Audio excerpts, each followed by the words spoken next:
I want to share a little bit about women. In the 1800s, not too many women came from Europe. So, but the odd woman did come, like a British officer's wife. He brought his wife with him. And of course, her world back in Britain, which would have been a socialite, her social world would have been having garden parties, having a proper etiquette and a cup of tea, and darning.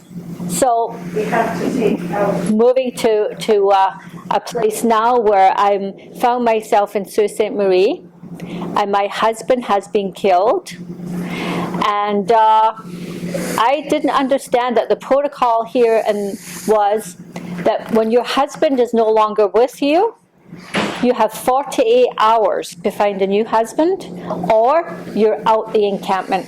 You are no longer welcome. You're a burden after 48 hours. So in my case, being in the north in the Sault Ste. Marie, we didn't have a large amount of officers here. So I found myself in a position where I have to survive. So I need some survival skills. Well, you heard my skill set. Very small skill set for living in the wilderness, but I do have one that's very valuable to me. And one was darning.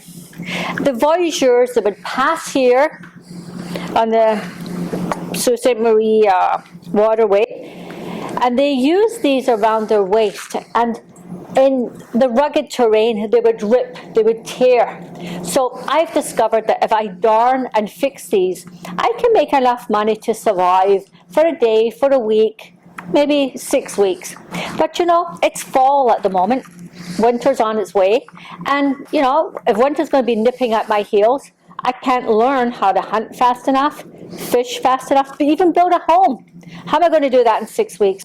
So now I've got a problem. Now I have to find myself a husband. So I have one other option. And the option is to reach out to the Native community here and ask, can I be part of the community? Well, everyone in the community, they have what they call, everyone brings a skill set. No, not one person does everything. So I have to now look at my skill set. What can I contribute to this community to be part of it? And sewing is definitely a skill set that I can bring. As you see, there's lots of hunting, trapping, there's lots of furs. I'm going to have to learn how to tan hide. So it's definitely a new world from a socialite person in the garden having tea. So here I am now learning. But you know, that's something that today we're learning. We have to be adaptable. We have to move with the times. We have to learn to be accessible in the world that shows up for us. So there was another skill that I have learned now living with the Ojibwe people here. They've taught me new sets of skills. And one of the set of skills is water. Water has been a problem.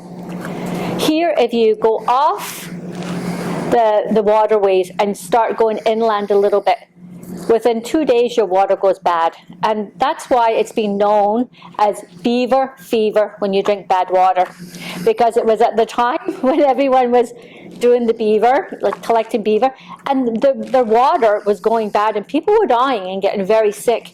But I learned something very valuable, and it was to take a gourd, dry it out, put beeswax, heat it up, put it inside, because beeswax is antibacterial.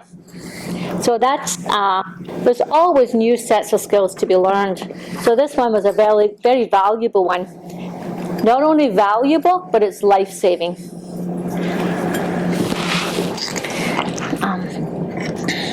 Everything that they have along at this time was not just for fun. It was, everything had one purpose, two purpose, three purposes. So this one bowl that a voyageur would have carried with him would have been reaching from the canoe to have a drink, stirring when he was making his pot of food, putting his food in there to drink. He would even put his tobacco in there and you know, have a pipe from it.